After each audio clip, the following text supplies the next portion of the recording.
মানে তোরা সকাল 10টার সময় গোসল করতে ভয় পাইতেছস? প্রতিদিন ভোর 3টার সময় এই ঠান্ডা কনকনে পানিতে আমি সব খুইলা গোসল করতাম। তাও কি মনে করছস ঠান্ডা পানি? বরফের থেকে বেশি ঠান্ডা পানি। মানে এত ঠান্ডা ছিল তুই বিশ্বাস করতে পারবি না, মা ছেড়ে দেখতাম সোয়েটার বিন্দা ঘুরতেছে।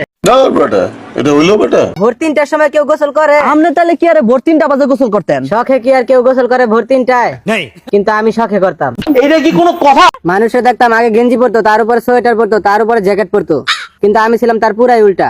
আমি আগে জ্যাকেট পরতাম, তার উপরে সোয়েটার পরতাম, তার উপরে গেঞ্জি পরতাম। अबे साले আর তোরা যেটা শীত কইতেছস এটা কি শীত?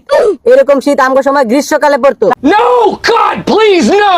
আমরা যখন 1 নাম্বার করতে যেতাম না, পানি পড়তো না, বরফ পড়তো। ওই যে 1 নাম্বার করতে গিয়ে যে চেন খুলতাম, ওটা তো আর লাগাইতে পারতাম না, কারণ বরফ জমে যেত, এর লেগে সারাদিন খোলাই থাকতো। क्या बात है सर।